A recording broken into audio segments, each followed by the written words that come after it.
এদিকে আবার মহা বিপদে পড়ল ডক্টর মোহাম্মদ ইউনূস। হঠাৎ যুক্তরাষ্ট্রের নিষেধাজ্ঞার কবলে বাংলাদেশ।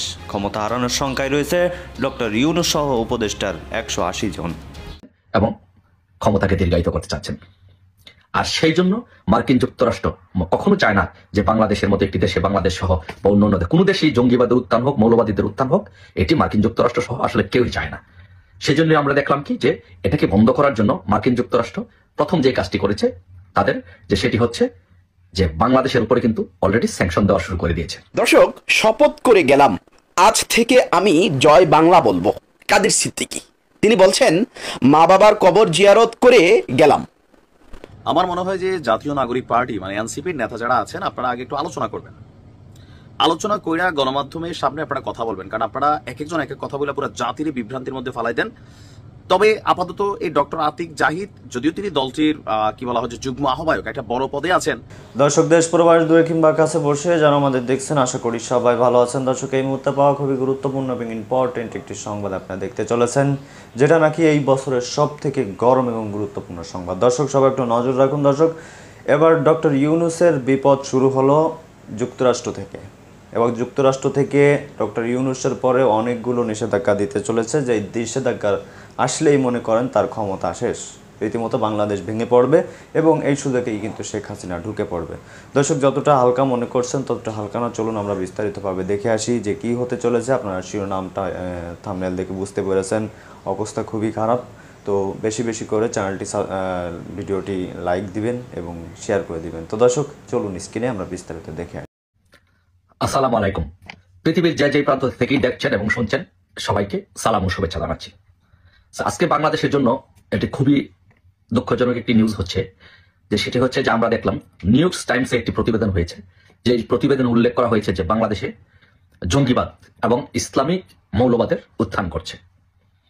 তার মানে হচ্ছে যে বাংলাদেশে যে আমরা যে বলে আসছি, দীর্ঘদিন যাবত আমরা যে কথাটি বলে আসছি, যে বাংলাদেশে এই ইউনূস, সৎখুর মহাজন ইউনূস বাংলাদেশে মৌলবাদকে ব্যবহার করে, জঙ্গিবাদকে ব্যবহার করে তার ক্ষমতাকে দীর্ঘায়িত করতে চাচ্ছে এবং ক্ষমতায় থাকতে চাচ্ছে। এটি যুক্তরাষ্ট্র ভিত্তিক পৃথিবীর সবচেয়ে প্রভাবশালী পত্রিকা নিউ ইয়র্ক টাইমসে সেটি প্রতিবেদন করেছে, এবং সেটি প্রতিবেদন করে প্রমাণিত করেছে যে আসলেই এই দেশের মানুষ যে কথাটি বলে আসছিল দীর্ঘদিন যাবত, যে এই ইউনূস বাংলাদেশে জঙ্গিবাদের প্রবক্তা এবং জঙ্গিবাদের মূল নেতা হচ্ছে এই ইউনূস। ইউনূস জঙ্গিবাদের উপরে ভিত্তি করে, জঙ্গিবাদকে উপরে দাঁড়িয়ে বাংলাদেশের শাসন ক্ষমতায় থাকতে চাচ্ছেন এবং ক্ষমতাকে দীর্ঘায়িত করতে চাচ্ছেন। আর সেই জন্য মার্কিন যুক্তরাষ্ট্র কখনো চায় না যে বাংলাদেশের মতো একটি দেশে, বাংলাদেশ সহ বা অন্য কোনো দেশেই জঙ্গিবাদের উত্থান হোক, মৌলবাদীদের উত্থান হোক, এটি মার্কিন যুক্তরাষ্ট্র সহ আসলে কেউই চায় না। সেই জন্য আমরা দেখলাম কি যে এটাকে বন্ধ করার জন্য মার্কিন যুক্তরাষ্ট্র প্রথম যে কাজটি করেছে তাদের, যে সেটি হচ্ছে যে বাংলাদেশের উপরে কিন্তু অলরেডি স্যাংশন দেওয়া শুরু করে দিয়েছে। সেই স্যাংশন আস্তে আস্তে প্রথমে আসছে বাংলাদেশের উপরে, গার্মেন্টস সেক্টরের উপরে বা বাংলাদেশের পণ্যের উপরে, তারপরে সেই স্যাংশনটা আস্তে আস্তে যাবে হচ্ছে সেনাবাহিনীর উপরে। জাতিসংঘ ইউনাইটেড নেশনে মিশনে বাংলাদেশ থেকে কোনো সৈন্য নেওয়া হবে না এবং তাদের উপরে একটা বাংলাদেশের সেনাবাহিনীর উপর নিষেধাজ্ঞা দেওয়া হবে। প্রাথমিক যে নিষেধাজ্ঞা দেওয়া হচ্ছে, যে সেটি হচ্ছে যে বাংলাদেশের যে পণ্য, সেই পণ্যের উপরে আগে 15% ট্যারিফ ছিল, সেই ট্যারিফটা এখন 37% করেছে। তার মানে হচ্ছে বাংলাদেশের উপরে একটা বড় ধরনের, আপনি বলতে পারেন যে যেটা একটা নিষেধাজ্ঞা দেওয়া হয়েছে, বড় ধরনের একটা রেস্ট্রিকশন দেওয়া হয়েছে, যাতে বাংলাদেশের অর্থনীতি একেবারে পঙ্গু হয়ে পড়ার সম্ভাবনা আছে, বাংলাদেশের দুর্ভিক্ষ দেখা দেওয়ার সম্ভাবনা আছে। আমি আপনাদেরকে একটা কথা বলি, যে বাংলাদেশে যে টোটাল যে এক্সপোর্ট হতো বাংলাদেশ থেকে, সেই টোটাল এক্সপোর্টের 25% শুধু ইউএসএ তে হতো, এবং $480 কোটি বাংলাদেশ এখান থেকে রেভিনিউ পেত শুধু যুক্তরাষ্ট্র থেকে, যা হচ্ছে প্রায় $4.8 বিলিয়ন, প্রায় $5 বিলিয়ন রেভিনিউ আসতো মার্কিন যুক্তরাষ্ট্র থেকে।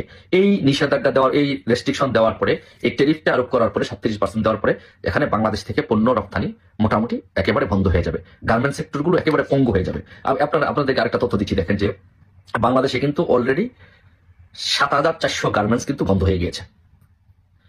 ভারতের উপরে যেখানে আপনারা দেখেন যে কিভাবে বাংলাদেশকে রেস্ট্রিকশনের আওতায় নিয়ে আসছে, ভারতের যে ট্যারিফটা 26%, পাকিস্তানে 29%, সেখানে বাংলাদেশের উপরে সেই ট্যারিফ চার্জ করা হয়েছে 37%। তার মানে হচ্ছে বাংলাদেশের থেকে আর এই রপ্তানি মার্কিন যুক্তরাষ্ট্রে আর হচ্ছে না, যার ফলে গার্মেন্টস গুলো অলরেডি 7,400 গার্মেন্টস কর্মী গার্মেন্টস বন্ধ হয়ে গেছে। 50 লক্ষ শ্রমিক অলরেডি বেকার হওয়ার পথে। 50 লক্ষ শ্রমিক যদি বেকার হয়, আর যদি সারা বাংলাদেশে 50 লক্ষ একজনের পরিবারে যদি 4জন 5জন করে লোক থাকে, তাহলে কত লক্ষ বা কোটি লোক বেকার হয়ে পড়বে। সো বাংলাদেশ তো ডেফিনেটলি দুর্ভিক্ষের দিকে যাচ্ছে। সো বাংলাদেশকে রক্ষা করতে হলে আমরা প্রথম থেকে বলে আসি যে এই ইউনূস বাংলাদেশকে জঙ্গিবাদের উপরে ভর করে, জঙ্গিবাদের উপরে নির্ভর করে বাংলাদেশটাকে সে শাসন করতে চাচ্ছে। বাংলাদেশ থেকে হাজার হাজার কোটি টাকা পাচার করছে বিশ্বের বিভিন্ন দেশে, সে সামাজিক ব্যবসা করার জন্য, সে তার ট্যাক্স মকুব করার জন্য। তাই বাংলাদেশটাকে বাঁচাতে হলে, গার্মেন্টস শিল্পকে বাঁচাতে হলে, বাংলাদেশের শ্রমিকদেরকে বাঁচাতে হলে, বাংলাদেশটাকে দুর্ভিক্ষের হাত থেকে রক্ষা করতে হলে অবশ্যই আমি মনে করি এখনই এই মুহূর্তে সকলকে ঐক্যবদ্ধভাবে ইউনূসকে পরাজিত করতে হবে। ইউনূসকে বাংলাদেশের এখান থেকে বিতাড়িত করে, ইউনূসকে এখনই বিতাড়িত করে বাংলাদেশটাকে রক্ষা করতে হবে। না হলে সে বাংলাদেশটা একদম ধ্বংস করে দিয়ে দুর্ভিক্ষের দিকে দিয়ে সে মার্কিন যুক্তরাষ্ট্রে পাড়ি জমাবে। আশা করি আপনাদের বোধোদয় হবে। এখনই আপনারা সকলে তার বিরুদ্ধে ঐক্যভাবে আন্দোলন করবেন। ধন্যবাদ সবাইকে। জয় বাংলা, জয় বঙ্গবন্ধু। আমার মনে হয় যে জাতীয় নাগরিক পার্টি মানে এনসিপির নেতা যারা আছেন, আপনারা আগে একটু আলোচনা করবেন। আলোচনা কইরা গণমাধ্যমের সামনে আপনারা কথা বলবেন, কারণ আপনারা এক একজন এক এক কথা বলে পুরো জাতির বিভ্রান্তির মধ্যে ফালাই দেন। তবে আপাতত এই ডক্টর আতিক জাহিদ, যদিও তিনি দলটির কি বলা হয় যে যুগ্ম আহ্বায়ক, একটা বড় পদে আছেন, তারপরে আমার মনে হয় যে ওনার গ্রহণযোগ্যতা ওই দলের ভিতরে কমিটির মধ্যে আছে, বাট সার্জিসদের গ্রহণযোগ্যতা, নাহিদ, মাহফুজ, আসিফ, এদের গ্রহণযোগ্যতারা মোটামুটি দেশব্যাপী একটা ইয়াং জেনারেশনের কাছে বড় আকার ধারণ করছে। ডক্টর মোহাম্মদ ইউনূস যথেষ্ট আদর করেন এদেরকে, আর যাদেরকে আদর করা হয় তারা একটু লাই পায় এমন এমন চিন্তা করে, যেটা আসলে বাস্তব কতটুকু ঘটবে এটা একটা ইস্যু। কারণ থাকে না, আওয়াজ টাওয়াজ দিয়ে গেলাম, এটা শ্লোক আছে নাকি, যতটা গর্জে ততটা বর্ষে না, যেটা গর্জায় বেশি এটা আবার মনে করলেন যে বর্ষানোর সময় আসলে বের হয় না, হচ্ছে আসে না, এরকম থাকতে পারে। তো কেনই আলোচনা আসছে, জাতীয় নাগরিক পার্টির যিনি ব্লুটুথ বয় সার্জিস, গতকালকে ঈদ পরবর্তী সময় তার এলাকায় সাংবাদিকদের সামনে তিনি কথা বলছিলেন। তো তিনি বলছেন যে 300 আসনে প্রার্থী দিয়া জিতার সম্ভাবনা আছে এনসিপির। আবার অপরদিকে দলটির যিনি যুগ্ম আহ্বায়ক গেছেন ডক্টর আতিক মুজাহিদ, আচ্ছা মুজাহিদ কি কোনো বংশীয় টাইটেল নাকি এটা এমনি আলাদা দেওয়া হয় আমি জানি না, একটু জানাবেন। আমি অনেকের নামে দেখি মুজাহিদিন, তারপরে এরকম বিভিন্ন শব্দ থাকে, এটা তরিকাগত নাকি আসলে এটা ফ্যামিলিগত, যাই হোক। তিনি বলছেন আগামী জাতীয় সংসদ নির্বাচনে এনসিপি প্রয়োজন বোধ করলে জোটগতভাবে নির্বাচনে অংশ নেওয়ার সম্ভাবনা রয়েছে, যা সময় বলে দেবে। তাহলে কাঠটা খামু হইতে পারে, দুইটা মিক্স করে একটা খাওয়া দরকার। কোনটা? যে মাঝে মাঝে তারা বলে যে শুধু তরুণদের নেতৃত্বে দলটাতে সংসদে যাওয়ার সুযোগ নাই, এখানে বিভিন্ন দল থেকে টানার হেসরারও একটা সুযোগ আছে, মানে বের করার। আমাদের শিল্পী আসিফ তিনি মোটিভেটেড হয়ে গেছেন, কারণ তিনি বিএনপি থেকে সিট পাবেন না, নমিনেশন পাবেন না। তো এরকম অনেকে আছে দলছুট, আবার অনেকে আছে যে দলের প্রতি অভিমান, আবার অনেকে আছে যে আগে বহিষ্কার হয়েছিল। অনেক জায়গায় অনেক ধরনের ক্যারেক্টার কিন্তু আছে। আবার অনেক দল আছে একক দল, যেমন জুনায়েদ সাকি, আমার মনে হয় নিজে দাঁড়ালে পাশ করে কিনা জানি না, ভিপিনুর, এগুলো একক দল। ভিপিনুর নিজে দাঁড়াইলেও পাশ করে কিনা সন্দেহ আছে, যদি ওই আসলে বিএনপি জামাত আর ভোলে চক্কের আওয়ামী লীগ ঢুকে পরে নির্বাচনের সুযোগ পায় আর এনসিপি দাঁড়ায়। তো এরকম তারা একক ফেসের রাজনৈতিক দলগুলো আছে। মাহমুদুর রহমান মান্না ভাই, তিনি যথেষ্ট বয়স্ক, প্রাজ্ঞ, রাজনীতিতে অনেক কিছুর গুরু, কিন্তু রাইটটা ওই দলটার অবস্থা ভালো না। যেমন আওয়ামী লীগের সময় ছিল ইনু, তারপর হচ্ছে আরো কয়েকটা দল আছে না, যে তাদেরকে মানে একটা জায়গায় রাখা শুধু তাদের এমপি পদটা বা 2-4-5 জনকে একটা এমপি বানানোর প্রক্রিয়া ছিল। তো সেই জায়গা থেকে হয়তো অনেককে এখানে কানেক্ট করা হবে, আবার অনেকে এখানে জয়েনও করবে, আর তরুণদের মধ্যে একটা অংশ তারা যাবে। এটা হইতে পারে 50, 100, 150 সকল মিলাই একটা ককটেল দল তৈরি করবে। ককটেল থাকে না যে বিভিন্ন জুস মিক্স করে, অনেকে আবার নেশা পানির মধ্যে এগুলো করে, যাই হোক আমরা জুসের দিকে থাকি, ককটেল বানাই, এরকমও হইতে পারে। মূল জায়গাটা যেটা হচ্ছে, ডক্টর মোহাম্মদ ইউনূস গতকালকে বিমস্টেকে গিয়েও বলছেন যে তরুণদের জন্য আপনারা ভূমিকাগুলো দেখছেন, টোটালি আগামী বাংলাদেশকে তিনি তরুণদের হাতেই তুলে দিতে চান। এই কথাটা তিনি একবার, দুইবার না একাধিকবার বলছেন যে এই ফলটা তোমাদের হাতে রাখো। এমনকি তারা বলছে আমরা কি স্যার পাশ করবো? করবা, অবশ্যই করবা, তোমরা আসো, নামো, আমি আসি। তো এই কথা হয়তো বলে নাই, বাট ফ্লো কি বলে স্লিপ অফ টাং চলে আসছে আমাদের। বাট অনেকে মনে করেন যে পিছন থেকে তিনি বলতেছেন আমি আসি। তো আবার অনেক সিমটেমও তৈরি হয়েছে, ওই যে সরকারি বাস আরা নিয়ে আসতেছে, হেলিকপ্টার চড়ার সুযোগ পাইতেছে। আবার বিএনপির এক মুরব্বী কাকা, উনি আসলে যোগের হাল জানে না, কয় আগে 300 টাকা টিউশনি করছো না, কেন কি করতো, হোস্টেলে থাকতে এখন 6 কোটি টাকার গাড়ি চড়ে।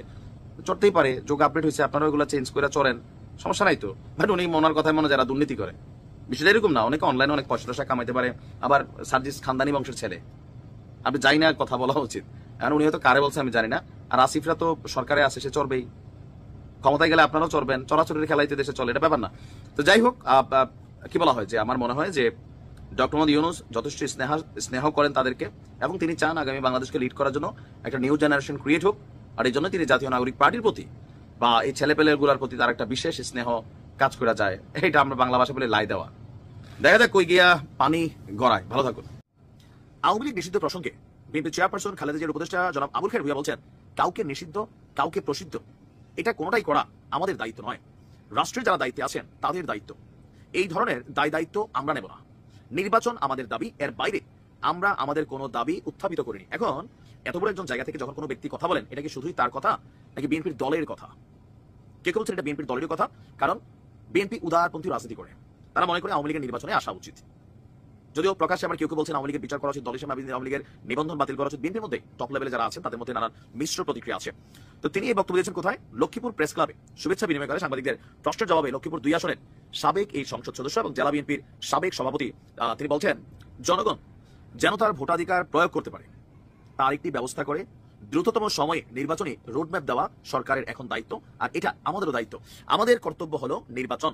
দল হিসেবে কাউকে নিষিদ্ধ প্রসিদ্ধ করা এটা বিএনপির কাজ না।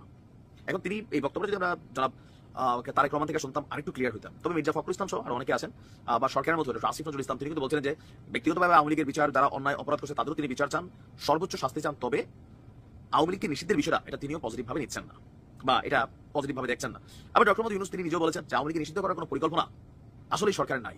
এরপরে আমরা দেখলাম সেনাবাহিনীর ইস্যু চলে আসলো, এটা চলে আসলো, ওটা চলে আসলো, মানে এরপরে এই বিষয়টা কিন্তু একটা ধামাচাপা পড়ে গেছে।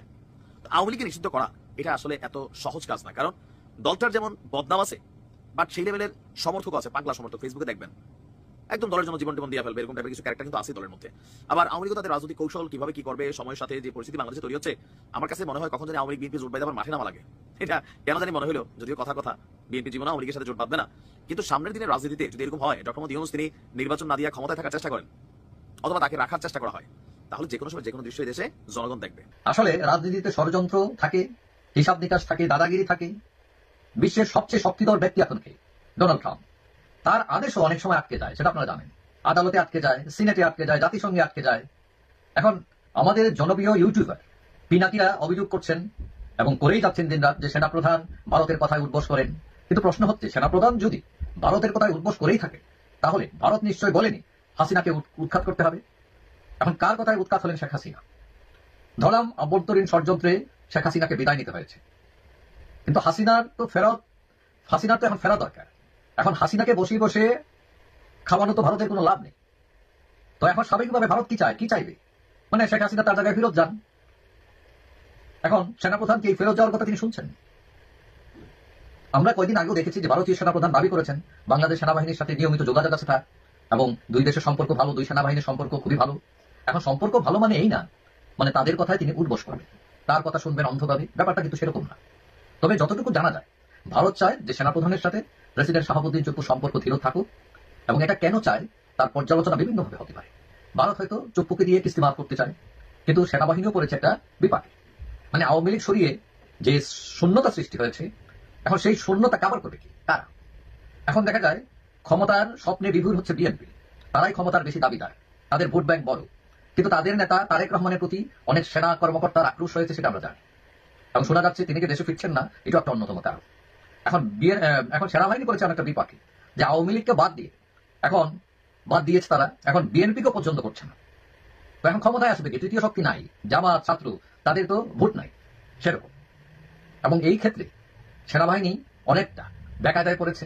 এখন শোনা যাচ্ছে যে ভারত চাচ্ছে যে ঠিক আছে, তোমার এত চিন্তা করার দরকার নাই, তুমি আওয়ামী লীগও নিতে পারতেছো না, বিএনপিকেও নিতে পারতেছো না, তাহলে তুমি বরং প্রেসিডেন্টের সাথে ভালো সম্পর্ক রেখে একটা পদ্ধতি তৈরি করো যেখানে একটা সলিউশন হয়। এখন কেউ চিন্তা করছেন যে সলিউশন না পালে সেনাবাহিনী নিজেরাই ক্ষমতায় চলে আসতে পারে যদি অবস্থা বেগতিক হয়। আর এই যে নির্বাচন হয়ে যাচ্ছে ডিসেম্বরে, জুনে, এইসব কথা এগুলো অনেকেই এখন বিশ্বাস করছেন না, যাও তো নির্বাচন হয় কিনা। তো যাই হোক, এখন বাংলাদেশ সেনাবাহিনী বাংলাদেশের বাস্তবিক জীবনে রাজনীতির প্রেক্ষাপটে একটি বড় একটি প্রতিষ্ঠান তারা, এবং তাদের চাওয়া নেওয়া চায় অনেক কিছু যায় আসে। তো যাই হোক, যারা যে দায়িত্ব পালন করেন না কেন, যাই সিদ্ধান্ত নেন না কেন, যাতে দেশের কল্যাণ হয়, দেশের মানুষ যাতে বিপাকে না পড়ে। এই বৈঠকের মধ্য দিয়ে বাংলাদেশের অন্তর্বর্তী সরকারের নৈতিক সফলতা কতটুকু অর্জন হলো, অথবা যদি পাল্টা প্রশ্ন তুলি, ভারতের কাছে বাংলাদেশের রাজনৈতিক পরাজয় কি আবারও ঘটলো? বিষয়টি হচ্ছে যে অনেক বেশি দেন দরবার, অনেক বেশি তদবির কিংবা আবেদনের মধ্য দিয়ে এই বৈঠকটি অনুষ্ঠিত হয়েছে, এবং এই বৈঠক এবং তার আগে রাতে বৃহস্পতিবার রাতে বিমস্টেক সম্মেলনে যে ডিনার, সেই ডিনারে দুজনের যে উপস্থিতি, নরেন্দ্র মোদী এবং আমাদের প্রধান উপদেষ্টা ডক্টর মোহাম্মদ ইউনূসের, তাতে আমরা অবশ্যই এটুকু খেয়াল করেছি দুজনের যে জেস্টার, দুজনের যে বডি ল্যাঙ্গুয়েজ, অ্যাপিয়ারেন্স, তা সম্পূর্ণ বিপরীত। নিশ্চিতভাবে আমাদের প্রধান উপদেষ্টা বেশ হাস্যজ্জ্বল ছিলেন, থাকারই কথা, কিন্তু নরেন্দ্র মোদী বেশ গুরুগম্ভীর ভাব নিয়েছিলেন এবং এটির মধ্য দিয়ে তিনি কি বার্তা দিলেন? তিনি বার্তা দেওয়ার চেষ্টা করেছেন তার প্রয়োজনে নয়, বাংলাদেশের অনেক বেশি আবেদনের পরিপ্রেক্ষিতে তিনি এতে সাড়া দিয়েছেন এবং বাংলাদেশ সরকারের পক্ষ থেকে অথবা প্রধান উপদেষ্টা প্রেস সচিব যত কিছুই আমাদের কাছে সামনে তুলে ধরার চেষ্টা করুন না কেন, তাতে এটুকু প্রমাণিত হয়েছে শুধুমাত্র সৌজন্যতা রক্ষার জন্য বাংলাদেশকে শেষমেশ একটি সম্মান দেখানোর জন্য নরেন্দ্র মোদী এই বৈঠকে বসেছেন। এবং যদি বৈঠকে তিনি না বসতেন, সেই যে সেপ্টেম্বর থেকে জাতিসংঘের সাধারণ অধিবেশনের সাইডলাইনে বৈঠকের একটি সম্ভাবনা কিংবা বাংলাদেশের প্রত্যাশা পরবর্তী 3 সফরের আগে ভারত সফর করতে চেয়েছেন নরেন্দ্র মোদী, আমাদের প্রধান উপদেষ্টা, সেখানেও কোনো ধরনের ভারতের সম্মতি না আসা এবং পরবর্তীতে বিমস্টেক সম্মেলন সাইডলাইনে যে বৈঠকের বিষয়টি, সেখান থেকেও বৈঠকের আগ মুহূর্ত পর্যন্ত কোনো ধরনের নিশ্চয়তার আভাস না পাওয়া ভারতের পক্ষ থেকে সবকিছু প্রমাণ করে যে এটি নরেন্দ্র মোদী কেবল সৌজন্যতা রক্ষা করেছেন। এবং যদি তিনি এটি না করতেন, আন্তর্জাতিক বিশ্বে সম্ভবত বরঞ্চ আমাদের অন্তর্বর্তী সরকারের পক্ষ থেকে দেখানোটা সহজ ছিল যে আমরা দ্বিপাক্ষিক আলোচনার মাধ্যমে দুই দেশের মধ্যে, দুই রাষ্ট্রের মধ্যে যে ধরনের সংকট বা সমস্যা রয়েছে তার সমাধানের জন্য বারবার বসতে চেয়েছিলাম, ভারত সেটিতে সাড়া দেয়নি। শেষমেশ নরেন্দ্র মোদী কিন্তু সেই অস্ত্র বেছে নিয়েছেন, বাংলাদেশের হাতে অস্ত্রটি তুলে দিতে চাননি। এটি আমার বিশ্লেষণ। এবং যদি আরো গুরুত্বের সঙ্গে আমরা গভীরে যাওয়ার চেষ্টা করি, যে 24 আন্দোলনকে বলা হচ্ছে, জাতীয় নাগরিক পার্টির যে নেতারা কিংবা যারা সাবেক সমন্বয়ক তারা বারবার বলার চেষ্টা করেছে যে 24 আন্দোলনটি ছিল, 24 গণঅভ্যুত্থানটি ছিল ভারত মুক্ত বাংলাদেশ বিনির্মাণের। যেই ভারতকে বারবার বলা হয়েছে ভারতের উদ্দেশ্যে যে আমরা বুক দেখাবো, এখন আর পিঠ নয়, আমরা চোখে চোখ রেখে কথা বলবো, আমরা বৃদ্ধাঙ্গুলি প্রদর্শন করবো, সেটিকে আমরা বজায় রাখতে পেরেছি?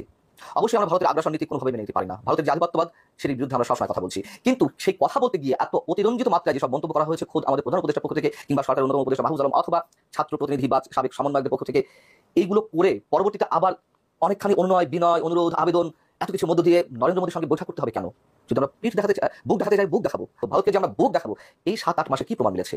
শেখ হাসিনার সময় যে ব্যবসা বাণিজ্য ছিল তার তুলনায় বর্তমান অন্তর্বর্তী সরকারের। দর্শক দেখলেন খুব গুরুত্বপূর্ণ প্রতিবেদন। এতক্ষণ আমাদের সাথে থাকার জন্য সবাইকে ধন্যবাদ জানাচ্ছি। পাশাপাশি ধন্যবাদ জানাই আজকের আমাদের আলোচক বিন্দুদের যারা এতক্ষণ গুরুত্বপূর্ণ আলোচনা পেশ করছিল। দর্শক, এ বিষয়ে এখন আপনাদের কি বলার আছে, আপনারা কি বলতে চান অবশ্যই কমেন্টের মাধ্যমে জানাবেন। আসলে নরেন্দ্র মোদী কোন ধরনের মানুষ বা কোন ধরনের রাষ্ট্রপ্রধান আপনারা বুঝতেই পেরেছেন। সে কিন্তু শেখ হাসিনার পক্ষে এখনও কিন্তু কাজ করে যাবে, সেই আশ্বাস কিন্তু আওয়ামী লীগ আবারও দিয়েছে। দর্শক, এই নরেন্দ্র মোদীর কাজগুলো আপনাদের কেমন লেগেছে অবশ্যই জানাবেন। বিশেষ করে আওয়ামী লীগের লোকজন এই ভিডিওটি শেয়ার করে দিবেন। আর যারা ভিন্ন ধর্মীয় লোকজন আছেন বা ভিন্ন ক্যাটাগরি বা ভিন্ন রাজনৈতিকবিদ আছেন, তারাও এই বিষয়টি জেনে রাখলেন যে নরেন্দ্র মোদী কী চাল খাটাচ্ছে। তো এ বিষয়ে আর কোনো কথা বলার নেই। ভালো থাকুন, সুস্থ থাকুন, দেখা হবে অন্য কোনো ভিডিওতে। তার আগে চ্যানেলটি সাবস্ক্রাইব করে রাখুন এবং পাশে রাখা বেল আইকনটি বাজিয়ে রাখুন। ধন্যবাদ।